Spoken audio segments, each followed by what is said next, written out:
When World War II ended and the American deep state welded the national security establishment into place with the National Security Act, the world entered into a new era. The era of the military-industrial complex. But when the Cold War ended and the clash of civilizations became the new existential threat, the deep state found an opening for another paradigm shift. As the all-pervasive threat of terrorism became the carte blanche for total surveillance, the powers that shouldn't be found the organizing principle of our age would not be military hardware, but data itself. Welcome to the age of the information industrial complex. This is the Corbett Report. Of all the things that President Dwight D. Eisenhower did during his years in office, it is for a single phrase from his farewell address that he is best remembered today: the military-industrial complex. In the councils of government, we must guard against the acquisition of unwarranted influence, whether sought or unsought, by the military-industrial complex. The potential for the disastrous rise of misplaced power exists and will persist. It is not difficult to see why these words passed so quickly into the political lexicon. Think of their explanatory power. Why did the US use inflated estimates of Russian military capabilities to justify stockpiling a nuclear arsenal that was more than sufficient to destroy the planet several times over? The military-industrial complex. Why did America send 50,000 of its own to fight and die in the jungles of Vietnam, killing untold millions of Vietnamese, not to mention Cambodians? The military-industrial complex. Why did the US use the public's fear and anger over 9/11 and a phony panic over non-existent weapons of mass destruction to justify the illegal invasion and trillion-dollar occupation of Iraq? The military-industrial complex. Why did Nobel Peace Prize laureate Obama expand the fictitious war on terror into Pakistan and Yemen and Somalia, refuse to close Guantanamo despite his earlier promises to the contrary, commit US forces to kinetic military action in Libya without so much as seeking congressional approval, and launch a new era of covert drone warfare? The military-industrial complex. Why has Trump not only continued but further expanded the US military presence in Africa, increased US aid to Israel and Saudi Arabia, actively enabled the war crimes in Yemen that have led to the largest cholera outbreak in human history, and killed more civilians in his first 6 months in office than former drone king Obama killed in his entire 8-year presidency? The military-industrial complex. When you think about it, it's rather remarkable that such a phrase was ever uttered by a president of the United States, much less a former 5-star general. Could you imagine any modern-day president talking about something like the military-industrial complex and its attempted acquisition of unwarranted influence without immediately dismissing the idea as a conspiracy theory? Over the decades, there has been much speculation about Eisenhower's use of the phrase and what precisely he was warning against. Some have argued that the phrase was prompted by Eisenhower's discovery that the Rand Corporation was grossly misrepresenting the Soviets' military capabilities to John F. Kennedy, who ended up using the Rand-invented and completely fictitious missile gap threat as a cornerstone of his 1960 presidential election campaign. Whatever the case, it is perhaps time to revisit Eisenhower's most famous speech. What Eisenhower is ultimately describing is the rise of American fascism, the merger of government and corporate power. What term can better capture the nature of early 21st century American political life? Is there any longer any doubt that the military-industrial complex has reached its ultimate expression in firms like Blackwater, aka G, aka Academy, and its military contractor brethren? Is there any other word but fascism to describe a state of affairs when a Secretary of Defense can commission a study from a private contractor to examine whether the US military should be using more private contractors, only for that same Secretary of Defense to leave office and become president of the company that conducted the study, only to leave that company to become vice president of the US and begin waging a war that relies heavily on no-bid contracts awarded to that same company based on the recommendation that it made in its original study?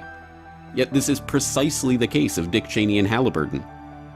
It would be difficult to think of a more blatant example of the military-industrial complex fascism that Eisenhower was warning of.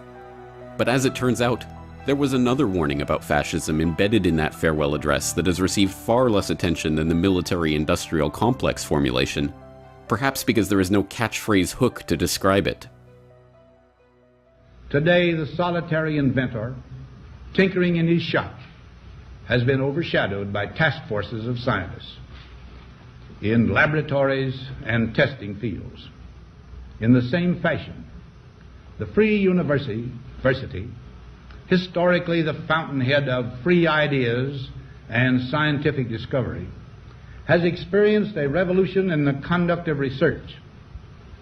Partly because of the huge costs involved, a government contract becomes virtually a substitute for intellectual curiosity. For every old blackboard, there are now hundreds of new electronic computers. Given that this warning came in 1961, before the age of communication satellites or personal computers or the internet, it was a remarkably prescient observation. If scientific research half a century ago was dominated by federal grants and expensive computer equipment, how much more true is that for us today, half a century later? So what is the problem with this? As Ike explained, yet in holding scientific research and discovery in respect, as we should, we must also be alert to the equal and opposite danger that public policy could itself become the captive of a scientific, technological elite. Here again, the warning is of fascism. But instead of the military-industrial fascism that dominated so much of the 20th century, he was describing here a new fascistic paradigm that was but barely visible at the time that he gave his address. A scientific technological one. Once again, the threat is that the industry that grows up around this government-sponsored activity will, just like the military-industrial complex, begin to take over and shape the actions of that same government. In this case, the warning is not one of bombs and bullets, but bits and bytes. Not tanks and fighter jets, but hard drives and routers. Today we know this new fascism by its innocuous-sounding title, Big Data, but in keeping with the spirit of Eisenhower's remarks, perhaps it would be more fitting to call it the information-industrial complex. The concept of an information-industrial complex holds equally explanatory power for our current day and age as the military-industrial complex hypothesis held in Eisenhower's time. Why is a company like Google going to such lengths to capture, track, and database all information on the planet? The information-industrial complex. Why were all major telecom providers and internet service providers mandated by federal law to hardwire in backdoor access to American intelligence agencies for the purpose of spying on all electronic communications? The information-industrial complex. Why would government after government around the world target encryption as a key threat to their national security? And why would banker after banker call for Bitcoin and other cryptocurrencies to be banned, even as they plan to set up their own central bank-administered digital currencies? The information-industrial complex. The effects of this synthesis are more and more felt in our everyday lives. Every single day, hundreds of millions of people around the world are interfacing with Microsoft software or Apple hardware or Amazon cloud services running on chips and processors supplied by Intel or other Silicon Valley stalwarts. Google has become so ubiquitous that its very name has become a verb meaning to search for something on the internet. The 21st century version of the American dream is encapsulated in the story of Mark Zuckerberg, a typical Harvard whiz kid whose atypical rise to the status of multi-billionaire was enabled by a social networking tool by the name of Facebook that he developed. But how many people know the flip side of this coin? The one that demonstrates the pervasive government influence in shaping and directing these companies' rise to success, and the company's efforts to aid the government in collecting data on its own citizens. How many know, for instance, that Google has a publicly acknowledged relationship with the NSA? Or that a federal judge has ruled that the public does not have the right to know the details of that relationship? Or that Google Earth was originally the brainchild of Keyhole Inc., a company that was set up by the CIA's own venture capital firm, In-Q-Tel, using satellite data harvested from government Keyhole-class reconnaissance satellites? Or that the former CEO of In-Q-Tel, Gilman Louie, sat on the board of the National Venture Capital Association with Jim Breyer, head of Excel Partners, who provided $12 million of seed money for Facebook? Or that in 1999, a backdoor for NSA access was discovered in Microsoft's Windows operating system source code? or that Apple founder Steve Jobs was granted security clearance by the Department of Defense for still undisclosed reasons while heading Pixar in 1988, as was the former head of AT&T and numerous others in the tech industry. The connections between the IT world and the government's military and intelligence apparatus run deep. In fact, the development of the IT industry is intimately intertwined with the US Air Force, the Department of Defense, and its various branches, including famously DARPA, and, of course, the CIA.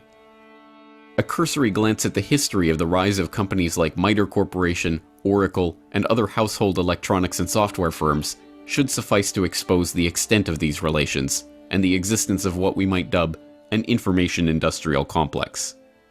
But what does this mean? What are the ramifications of such a relationship? Although the signs have been there for decades, perhaps the most startling example of what lies at the heart of this relationship has been revealed by the whistleblowers at the heart of the National Security Agency, one of the most secretive arms of the American intelligence apparatus.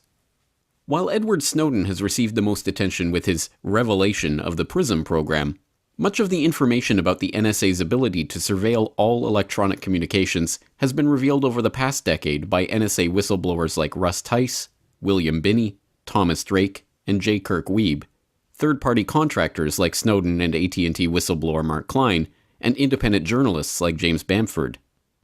Together, the story they tell is of a truly Orwellian society in which all communications are being captured and analyzed by the NSA and, with the advent of facilities like the new data center in Utah, presumably stored indefinitely for use at any future time in any future investigation for any pretense by anyone with authorization to access that data.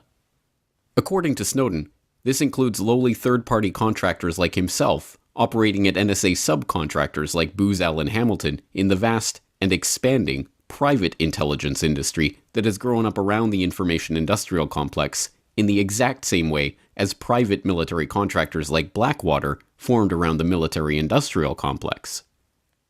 In some ways, this information-industrial complex is even more insidious than its military-industrial counterpart. For all of the ills caused by the military-industrial complex, and there are many, at the very least, it required some sort of excuse to drain the American people's resources, and its failures, like the Vietnam quagmire or the debacle in Iraq, happened in the clear light of day. In the information-industrial complex, where vast spying programs happen in the shadows and under the cover of national security, it takes whistleblowers and insiders willing to risk it all even to find out what is being done by these shadowy agencies and their private sector contractors. Even worse, the entire Orwellian spy grid is being run on the flimsiest of pretenses, the war on terror, that has no defined endpoint and justifies turning that spy grid inward on the American people themselves.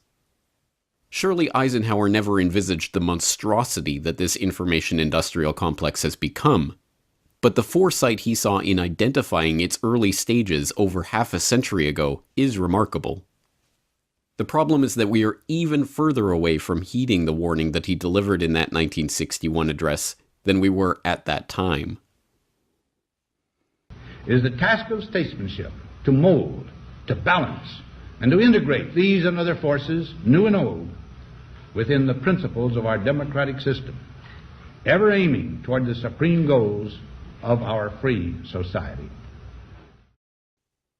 If only this was the rhetoric that was shaping today's debate on the issue, instead of the well-worn canard that we must strike a balance between freedom and security. Sadly, until such time that the National Security Act of 1947 is repealed, and the cover of national security is lifted from the dark actors that populate this sector, the information-industrial complex is unlikely to be quashed, or even hampered, anytime soon. The Corbett Report is brought to you by the Corbett Report subscriber, a weekly newsletter featuring James Corbett's International Forecaster editorial, recommended reading and viewing, discounts on Corbett Report DVDs, and once a month, a subscriber-only video. Sign up today to start receiving your copy at corbettreport.com/support.